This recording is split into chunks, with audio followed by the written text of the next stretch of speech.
Imagine stepping onto the Great Plains in the dead of winter. The horizon stretches endless, the wind slices like knives, and the cold feels more like a blade than air. Snow blinds the eyes, ice stiffens every breath, and survival seems like a gamble against nature itself. Early settlers who built log cabins often discovered this truth too late. Thick walls cracked under storms, roofs sagged beneath heavy snow, families shivered through nights that felt more like punishment than shelter. Here's the paradox.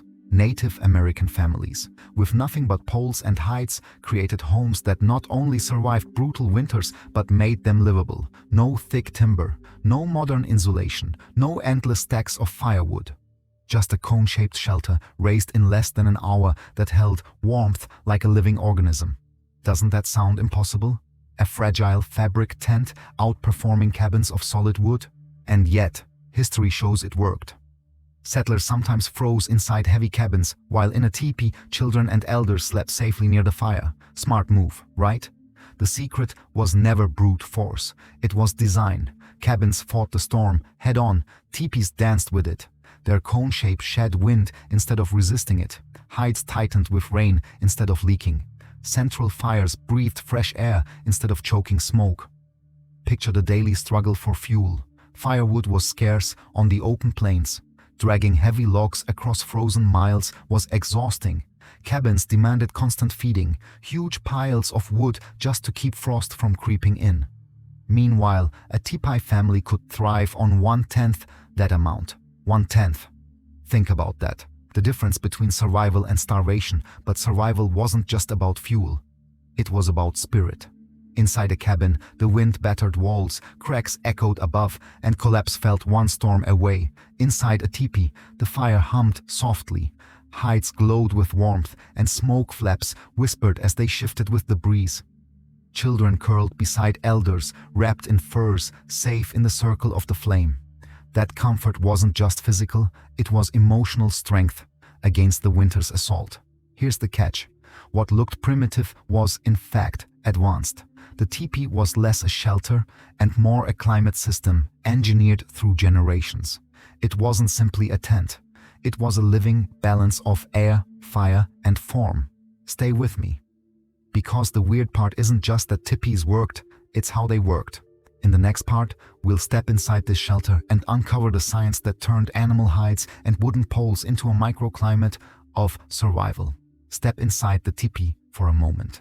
The storm still roars outside, but here the air feels steady, almost calm. You are standing in what scientists today would call a microclimate, engineered long before the word existed. The cone shape wasn't just practical, it was aerodynamic. While cabins groaned under pressure, the teepee's angled walls redirected gusts. Wind slid along its surface instead of tearing at it. That meant less strain, less damage, and remarkable stability even in storms that flipped wagons. Here's the catch. This wasn't guesswork. Generations of observation shaped a design that worked with nature, not against it. Now look upward. The smoke flaps crowned the structure like adjustable vents. With a shift of poles, they opened or closed to guide smoke away. Hot air rises, draws smoke through the flaps, and pulls cool air in at ground level. A natural convection loop you can feel, not see. The physics here are brilliant. Rising heat created suction, pulling fresh air from the base while sending smoke out through the top. Instead of choking on fumes, families breathed clean air even with fire burning at the center. That's natural ventilation centuries before modern chimneys. Then there's the liner. At first glance it looks like decoration, but here's the clever part. It created a second wall, between the outer hide and inner liner. Air collected in a thin, insulating pocket. In winter, it trapped warmth. In summer, it kept interiors cool. A double-layered wall, flexible and efficient, made from nothing but hides and smart placement. Counterintuitive, right? The same principle modern architects use in double-pane glass was alive here centuries earlier. But warmth alone wasn't enough. Cold kills, yes, but so does hunger. Native families knew this and built diets as carefully as they built shelters. Across the plains, families leaned on region-specific vitamin C sources: chokecherries, buffalo berries, service berries, wild plums, and rose hips. In northern or eastern regions, records suggest cloudberries, pawpaws, or persimmons were also used. These weren't snacks, they were survival tools. Here's the simple truth. Food was engineered, not just gathered. Fruits were boiled into syrups or dried into cakes. Buffalo meat was pounded with berries and fat to create pemmican. Compact, high-calorie, long-lasting. A single bag could fuel a hunter for weeks. Preserves and pemmican didn't just fight hunger, they prevented illness, including the vitamin deficiencies Europeans later called scurvy. This was nutrition science in practice, long before it had a name. Together, these insights reveal something profound. The tipi wasn't primitive, it was science woven into daily life. Its walls created a climate system, its foods preserved health through harsh winters. Every detail was intentional, born from knowledge passed across generations. Stay with me, because next we'll break down the actual tools, the flaps, the floors, the heights, the foods, and see exactly how this ingenious system worked piece by piece. To really understand native survival, we need to look closer at the tools themselves. These weren't random tricks, they were engineered systems built from simple materials, each one playing its part in a larger design. Start with the smoke flaps. Think of them as levers on the roof of a living machine. A slight shift in pole position and airflow changed instantly. Families could tilt the flaps with sticks to match the wind direction, letting smoke escape while drawing in fresh oxygen. Here's the smart move. These flaps weren't fixed, they adjusted like sails, responding to weather in real time. Imagine a cabin chimney that could swivel to catch the wind. Next, the liner. This inner wall of hide hung just a few feet inside the outer cover, creating a two-layered barrier. Air trapped in between became an insulation pocket, acting like a natural thermal blanket. In winter, it sealed in warmth. In summer, it created cool shade and prevented drafts. And here's the clever twist. The liner also directed rising smoke toward the top opening, keeping the living space clear. Modern architects call this passive ventilation. For Plains families, it was simply life. Now drop your gaze to the floor. Ground chill was a silent killer. A roaring fire might warm the air, but frozen soil could still suck heat from sleeping bodies. The solution? Insulated flooring. Families laid down layers of willow mats, dry grass, and thick buffalo hides. These layers formed insulating pockets that blocked cold, while the furs trapped body heat. Some records suggest hot stones, pulled from the fire and wrapped in hides, were placed near feet or tucked beside children. Prehistoric heating pads, but surprisingly effective. Here's the overlooked tool. The tipi floor itself wasn't sealed. Its bare skirt, a rolled flap of hide at the base, could be lifted or lowered. Lowered in winter, it blocked icy drafts. Lifted in summer, it let breezes flow through. This simple adjustment turned the floor into a climate control system.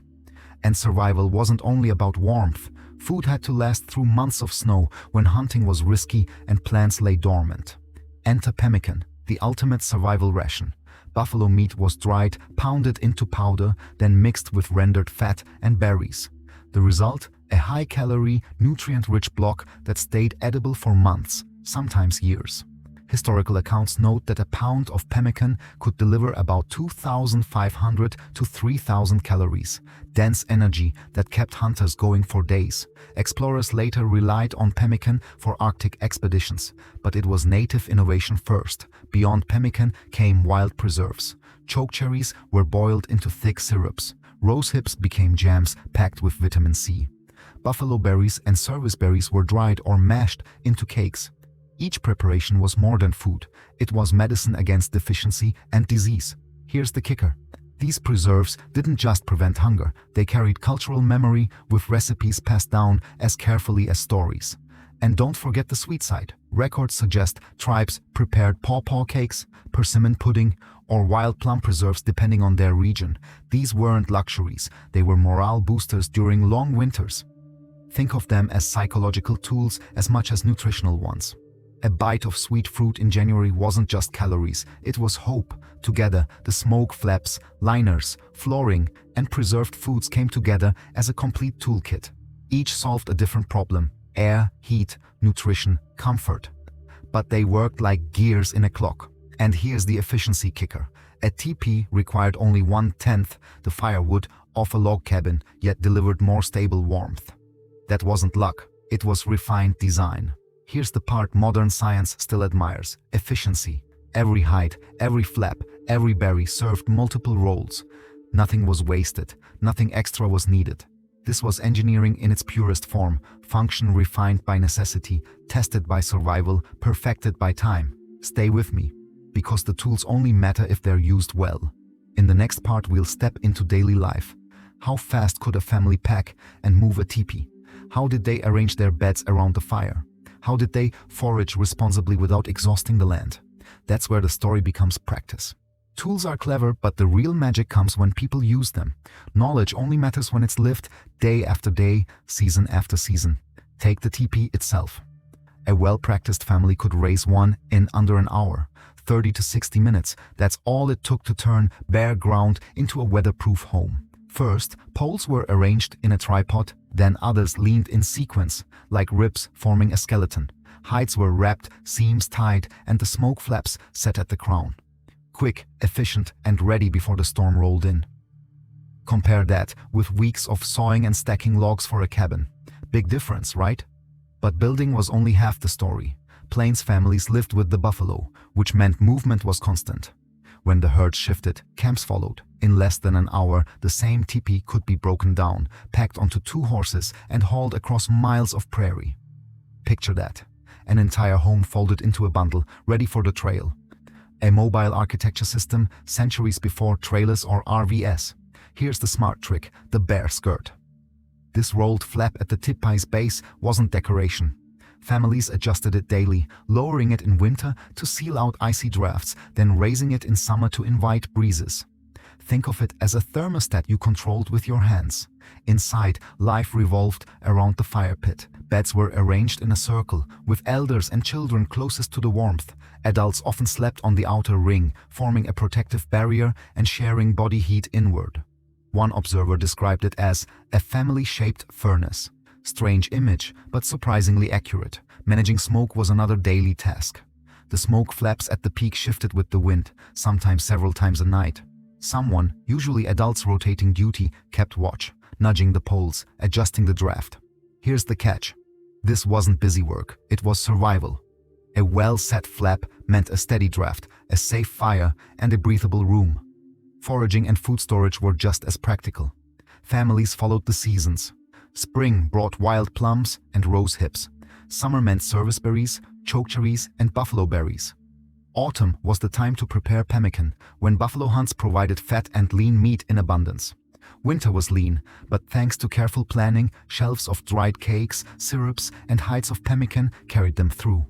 Here's the clever part: they harvested responsibly. Tribes took only what was needed, leaving enough for animals and for future regrowth. This wasn't abstract conservation, it was practical insurance. Overharvest meant next season's hunger. Sustainable living wasn't a slogan, it was survival math.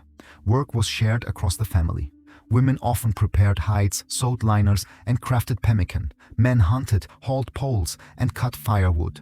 Children gathered berries and grasses, learning through play that every small task mattered. And elders held knowledge: when to move, how to pitch a teepee in shifting wind, which plants healed sickness. Each generation carried part of the load. That unity was as critical as the teepee's poles themselves. Even the act of moving camp was a kind of choreography. Horses dragged travois. Poles crossed into frames loaded with supplies. Families packed hides, baskets, and tools in sequence, so that unpacking and setup flowed smoothly at the next site. Efficiency wasn't luck. It was design, taught and retaught until second nature. And in the evenings, after work was done, families gathered around the central fire. Smoke curled upward, shadows danced across heights, and stories filled the circle.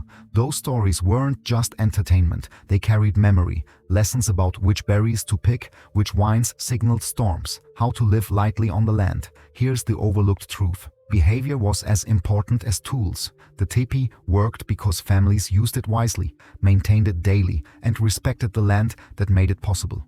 Without discipline, the smartest design fails. With discipline, even the simplest design thrives. In the next part, we'll measure the benefits: Less wood, more warmth, fewer sicknesses, stronger bonds.